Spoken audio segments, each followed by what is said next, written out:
प्रधानमंत्री नरेंद्र मोदी ने रविवार को नए संसद भवन का उद्घाटन किया। सबसे पहले मंत्रोच्चार के साथ हवन और पूजा की गई। इस दौरान सेंगोल की भी पूजा की गई और फिर इसे पीएम मोदी को सौंपा गया। इसके बाद पीएम मोदी संसद भवन के अंदर सेंगोल को लेकर गए और लोकसभा स्पीकर की कुर्सी के पास इसे स्थापित किया और फिर पीएम मोदी ने नई संसद का उद्घाटन किया। लोकसभा अध्यक्ष ओम बिरला के साथ प्रधानमंत्री ने नए संसद भवन के उद्घाटन को चिन्हित करने के लिए पट्टिका का अनावरण किया। प्रधानमंत्री ने नए संसद भवन के निर्माण और विकास में शामिल कामगारों को शॉल और स्मृति चिन्ह देकर सम्मानित भी किया। पीएम मोदी ने लोकसभा अध्यक्ष ओम बिरला और कैबिनेट मंत्रियों के साथ नए संसद भवन में सर्वधर्म प्रार्थना समारोह में भाग लिया। समारोह की शुरुआत सुबह हवन से हुई। इस अवसर पर 25 राजनीतिक दलों के प्रतिनिधि और मुख्यमंत्रियों और मंत्रियों सहित कई गणमान्य व्यक्ति उपस्थित हैं।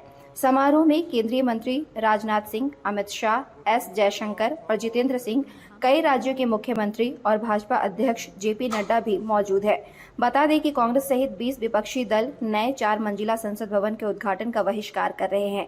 इधर उद्घाटन पर केंद्रीय जनजातीय मामलों के मंत्री अर्जुन मुंडा ने कहा कि विपक्षी दलों को राजनीति नहीं करनी चाहिए और लोकतंत्र को मजबूत करने के लिए नए संसद भवन के उद्घाटन समारोह में भाग लेना चाहिए। आज का ऐसा ऐतिहासिक दिन भारत के इतिहास में जुड़ रहा है जब भारतीय संसद भवन का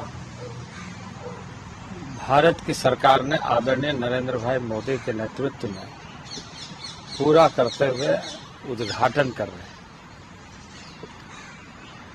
हैं। यह अविस्मरणीय दिन है। स्वर्ण अक्षरों से लिखा हुआ यह इतिहास अनंत काल तक के लिए है कि भारत जब तक है तब तक यह लोकतंत्र का मंदिर एक जीवंत भारत की लोकतंत्र को मजबूती के साथ प्रस्तुत करेगा। इस आशा के साथ जब यह बन रहा है तो स्वाभाविक रूप से मैं समझता हूं कि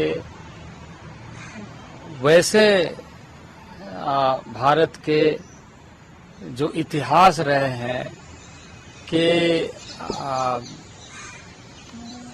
ब्रिटिश रूल के समय के माध्यम से ही हम अपनी लोकतांत्रिक मूल्यों को लेकर आगे चले।